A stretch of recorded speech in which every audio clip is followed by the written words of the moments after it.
Patient number 11A-7, Session 9. Male, 16 years of age, with the abilities of a highly advanced empath. So far, he's made very little progress in controlling this ability. Sessions have been quite challenging as a result, for obvious reasons. Caleb, come in.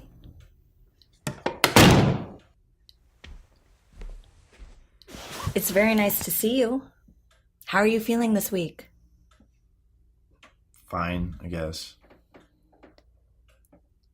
You had a football game yesterday, correct? Yeah, How was it? it was fine. We won. That's wonderful. That must have made you happy. Yeah, I guess. Was everyone on the team excited about winning? Yeah. Yeah, everyone was pretty excited. It was really loud. People were shouting? Or do you mean it was loud for you internally? I know you've had problems with post-game gatherings in the past. It was just loud. How was school this week? It was all right. You had a big presentation in English class, isn't that right? Yeah, How did it go? it was okay. Remind me, what was the topic? Macbeth. That's right. Did you enjoy reading it? It was okay, I guess. I didn't really like the witches. They're really creepy, and I didn't like the whole free will thing. What do you mean, the whole free will thing? Well, Mr. Collins was talking about how the witches take away Macbeth's free will by, like, tempting him to kill the king and make him confused and stuff. Do you agree? What do you mean? Do you agree that the witches took away Macbeth's free will? I don't know. Not really. All they did was make a bunch of prophecies that they knew Macbeth would like. I mean, he was still the one who killed people. Him and Lady Macbeth, many would say. Yeah, and Lady Macbeth. I didn't really like her either. No, she's not a very likable character. I just don't think that's possible. Making someone do something just because you know what's going on in their head. Macbeth was already ambitious. The witches couldn't control him just because they knew that, right? What do you think? No, I don't think they could. Remember, in the same way that Macbeth chose to murder, the witches and Lady Macbeth chose to manipulate. It doesn't matter what information you have, it's about what you choose to do with it. Yeah, I guess so. Caleb, are you worried about making someone do something they don't want to do?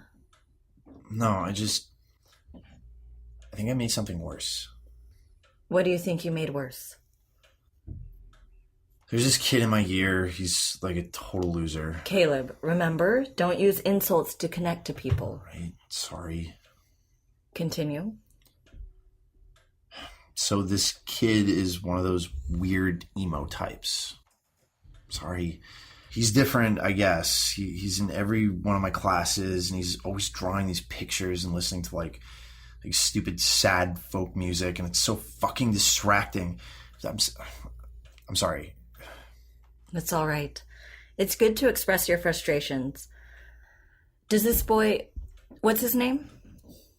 Adam. Does Adam bother you during class? Talk to you? Not really, no.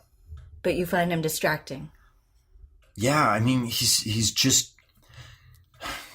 so sad, like all the time, and it's It makes you sad. yeah, no shit, it makes me sad. Whenever he's in the room, I can't feel anything else. I just feel his stupid emo-ness crawling all over me, and it's not fair, okay? I don't care that he's sad. A lot of people are sad. Just fucking deal with it. What does it have to do with me? Remember what we talked about, Caleb. Responding with anger is not productive. Okay, I know you say that, but I think you're wrong. When I get angry, the other stuff goes away. But you're not dealing with it. You're overpowering it. Why is that a bad thing? Because it's a temporary solution.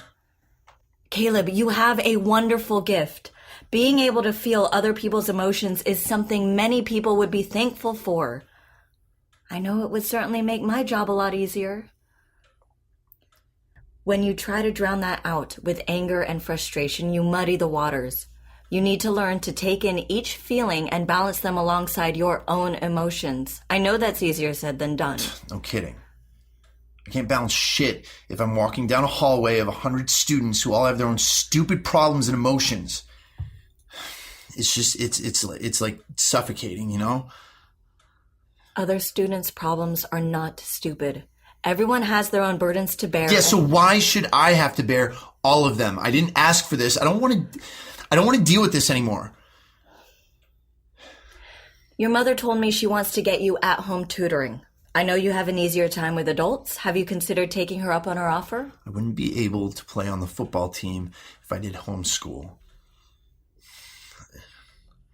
Adults are better, but spending all day with one person is hard. I started feeling only what they're feeling, and I don't like that. It's like having someone else inside of my chest, you know? I see. I have to say, I'm surprised you find football enjoyable still. Don't your teammates' emotions get in the way of the game? Not really. Look, it's easier when everyone is feeling the same thing. Football's intense, but it's I don't know. It's comfortable. It's simple.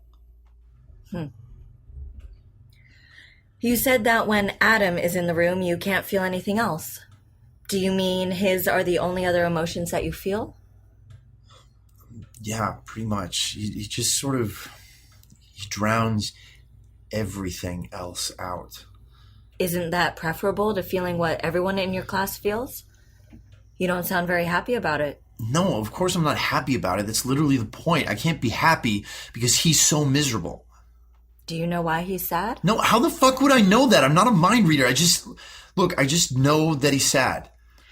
In previous sessions, you've talked about how similar emotions can have slightly different colors to them. Happiness over getting a good grade versus happiness over seeing a friend, for example. You feel that difference. It's something you felt many times in school, correct? Those different colors? Sounds a little gay when you put it like that, but yeah, I guess. Caleb. Sorry. So, does Adam's sadness have a special color to it? Is he sad over his grades? His family? Like I said, I'm not a mind reader. But I mean, I don't know. It's pretty general. He's lonely, I guess. Yeah, he feels alone. He doesn't have a lot of friends, so I guess that makes sense. Actually, I don't think he has like any friends. So perhaps that's why you only feel him when he's around. His loneliness isolates you from feeling anything else. Yeah, maybe. I mean, look, people are lonely and sad all the time. It's high school. He's just different for some reason. You said you made something worse this week? Did that have to do with Adam? What? Yeah. Yeah, it did. What happened? Well, we did our presentations on Macbeth. Mine went pretty okay. I mean, I basically just read off the Spark Notes for it. So, what? Everybody does it. Anyway, he gets up there and he gives this like really long and weird presentation about the witches and symbolism and King James, and I don't know, I didn't really understand any of it. It seemed pretty smart, I guess. Mr. Collins was impressed, but all of us were like, who does this nerd think he is? It was just really show-offy. And that bothered you? I mean, a little. It was really annoying, but at least he wasn't sad during it. He was just focused. So, that was a little bit of relief. But it bothered some of the other guys. What other guys? Some of the guys from the team. They were giving a hard time about it after class, calling me names and stuff, pushing him around, Were you a part of this behavior? No. I mean, why would I want to make him worse? It's just going to make me feel worse. And did you feel worse? Yeah, I did. I mean, he was starting to get really sad again and really angry. The dude's got a lot of anger. Like, way more than I would have thought. And it was making me really mad, so I asked them to stop bothering him. And did they? Yeah, they walked away. I don't understand the problem then. It sounds like you did a really good thing, Caleb. Yeah, except when I told them to back off, I said, leave him alone. The dude's sad enough as it is. Can't you see that? He wants to be left alone. And then the look on his face, he just looked so embarrassed, and I could feel him getting even more depressed and scared. I think it was the wrong thing to say, and now I've made him sad and scared. I was just trying to help, and I made him feel worse. Sometimes people don't want others to see their sadness. He probably thought he was hiding it well, and the fact that you noticed frightened him. It brought into focus just how unhappy he is. See what I mean? I knew how he was feeling, and instead of fixing it, I made him more unhappy. You're always talking about this like it's some sort of stupid gift that I can help people, but I always fuck things up. That's because you haven't learned how to control it yet. You're so young and you're dealing with so many of your own emotions that handling others is going to be overwhelming. Being a teenager is hard. You know that. I've said before that I think this ability will get easier as you grow older. Yeah, I know. Being a teenager is rough. There are hormones and all that stuff, blah, blah, blah. That doesn't change the fact that I suck. It's not an excuse. Someone was sad, and then I opened my mouth, and now they're sadder, and I don't know what he's going to do or how he's going to react or if he spent the whole weekend thinking about it. And would you stop that? I can feel your fucking pity bleeding out of you, and I don't need it. I'm not some pathetic emotional loser, okay? I'm not like him. Okay, Caleb. Caleb, it's all right. It's all right. I don't pity you. I'm empathetic to what you're feeling. Surely you of all people can understand that, right? Yeah, right. Sure. Look, I'm sorry. Your feelings are normally pretty quiet, and so it just surprised me. That's all. I see. I think you're being too hard on yourself. You are not responsible for what other people feel. But, as I was saying earlier, you can choose how to respond to it. You need to get these outbursts under control. Think before you speak. And that will only be possible if you learn to filter the incoming emotions. I think it's possible you're not in control of your own feelings because they're being overpowered by others. That's why you need to learn to balance them. Yeah, I know. I don't want anyone to get hurt. That's all. I have an idea. I think you've been given a unique opportunity. Awesome. More unique opportunities. If you couldn't do what you do you think you would have noticed that Adam felt worse after you intervened? No, I guess not. But I wouldn't have gotten involved in the first place if I couldn't do what I do. I just mean that you know now that he's feeling worse, and maybe you can help make that better. Make the choice. I think you should talk to him on Monday. Try and become friends. Why the hell would I do that? You said yourself that he's lonely. He could probably use someone who understands what's going on with him, and it might help whatever misplaced feeling of guilt you have if you befriend him. Using my ability to make someone feel a certain way is exactly what I'm trying to avoid. Isn't that an abuse of power or something? Is it? I don't know. Adam's feelings are having a profound effect on you for a reason. I think you owe it to both him and yourself to find out what that reason is.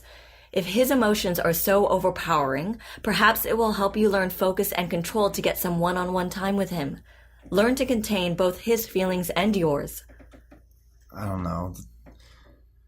It sounds a little weird to me. Promise me you'll at least try. Ask him to have lunch with you this week and try to get to know him.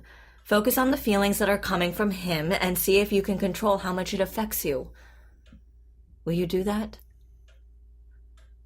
Yeah, okay. I mean, I'll try. Thank you. Now, let's work on your meditation exercises.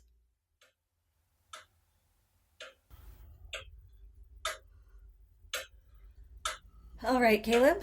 I think that's enough for today. Do your exercises at home and remember what we talked about. Make contact with Adam this week and see what comes of it. Yeah, I will. Good. I'll see you next week.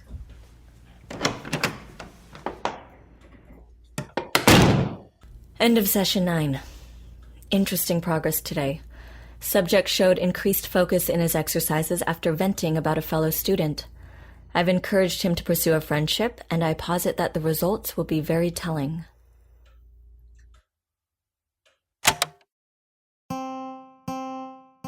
The Bright Sessions is written and produced by Lauren Shippen. The voice of Dr. Bright is Julia Morizawa. The voice of Caleb is Brigham Snow. Special thanks to Elizabeth Laird for her advice as both a psychologist and a lover of fiction, to Elizabeth and Matthew Harrington for their enduring support, and to Anna Laurie for our graphic design. For additional content or to donate to our podcast, please visit thebrightsessions.com. For any questions or just to say hi, email us at thebrightsessions@gmail.com. Thanks for listening and stay strange.